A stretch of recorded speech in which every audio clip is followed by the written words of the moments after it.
Mga tagapakinig, may mga gabi talagang hindi mo planong alalahanin, pero habang buhay mong dadalhin sa puso. Matapos ang gabing iyon ng pagkawala ng kuryente, nagbago ang lahat sa pagitan namin ni Marisa. Hindi na iyon basta titigan, hindi na iyon simpleng usapan sa hagdan. May namuong apoy, tahimik, pero malinaw.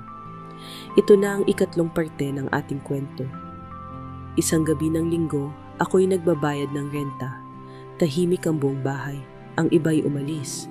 Kami lang ang naiwan sa ibaba. Nang buksan niya ang pinto, natigilan ako.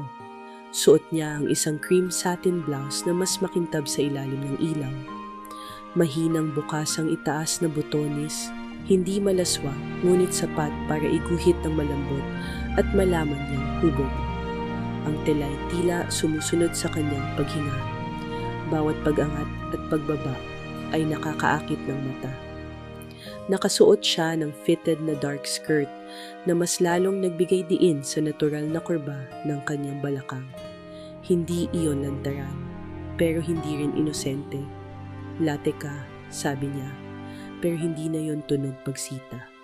Gusto ko lang siguraduhin na kayo ang huling makikita ko ngayong gabi. Sagot ko nang hindi ko namamalayan. Tahimik siya, pumasok ako. Isinara niya ang pinto. Ang pagitan naming dalawa ay mas manipis na kaysa dati. Alam mo ba kung ano ang ginagawa mo sa akin? Mahina niyang tanong. Hindi ako sumagot agad. Lumapit siya. Sa bawat hakbang niya, ramdam ko ang bigat ng hangin, ang init, ang tensyon na matagal na naming pinipigil. Matagal na akong nag-iisa, sabi niya, halos pabulong. At ikaw, hindi ka natatakot sa akin. Hindi po, Marisa, paalala niya. Hindi ako natatakot sa iyo, Marisa. Huminga siya ng malalim. Sa pag-angat ng dibdib niya, mas lalo itong bumakat sa ilalim ng makinis na tela. Hindi niya ito tinatakpan. Hindi rin niya tinatago. Parang sinasabi niyang, kung may mangyayari, hindi na yun aksidente. Lumapit ako. Isang hakbang. Hindi ko siya hinawakan agad. Ngunit ang mga mata namin nag-uusap na. Siya ang unang bumigay. Marahan niyang inilapit ang sarili niya sa akin. Ang kanyang kamay, dahan-dahang umangat at humawak sa aking batok. Hindi marahas, hindi sabik, kundi parang isang babae na matagal nang gustong maramdaman ang init ng ibang tao. Kapag nangyari ito, sabi niya, wala nang atrasan. Wala na, sagot ko. At doon, naglaho ang pagitan namin. Hindi ito marahas, hindi ito mabilis. Ito'y parang alon, dahan-dahang lumalapit, hanggang sa tuluyang sumanib sa pampang. Sa pagdikit ng aming mga katawan, ramdam ko ang tibok ng puso niya. Ang kanyang paghinga ay mas mabilis. Ang kanyang kamay ay hindi na nanginginig.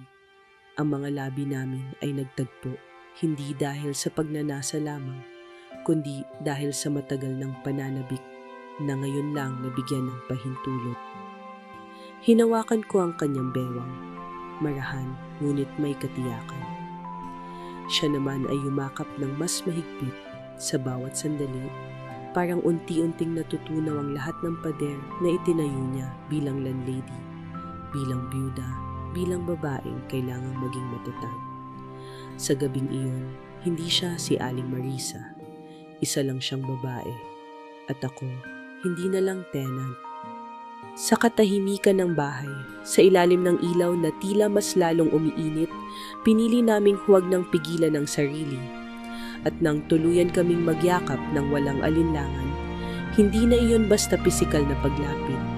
Iyon ay pag-amin, pagpapatawad sa nakaraan, at pagbibigay ng pagkakataon sa isang bagong simula. Lumipas ang mga buwan, hindi naging madali. May mga matang nakapansin, may mga bulong, may mga tanong. Ngunit hindi na kami umatras. Hindi man agad naging perpekto ang lahat. Pinili naming harapin ito bilang dalawa. Hindi bilang landlady at tenant, kundi bilang dalawang taong natutong magmahal sa gitna ng bawal at alinlangan. Isang gabi, habang nakaupo kami sa parehong veranda kung saan nagsimula ang lahat, Hinawakan niya ang kamay ko. Kung babalik ako sa gabing iyon, sabi niya, gagawin ko pa rin. Bakit? Dahil sa unang pagkakataon matapos ang matagal na panahon, naramdaman kong buhay ako, ngumiti ako, at hindi ko iyon makakalimutan. Mga tagapakinig, may mga pag-ibig na hindi planado, may mga apoy na hindi mo hinanap, ngunit kapag dumating, hindi mo kayang kalimutan. Ang nangyari sa kanila ay maaaring hindi perpekto sa paningin ng iba. Pero sa kanilang dalawa, iyon ang gabing nagbukas ng bagong yugto ng kanilang buhay. Dito na nagtatapos ang ating kwento, isang romansa na hindi malilimutan, isang gabi na nagbago sa kanilang dalawa, at isang pag-ibig na ipinaglaban sa tahimik, ngunit matinding paraan. Maraming salamat sa inyong pakikinig mga tagapakinig. Hanggang sa susunod na apoy ng damdamin dito sa Romansa Diaries.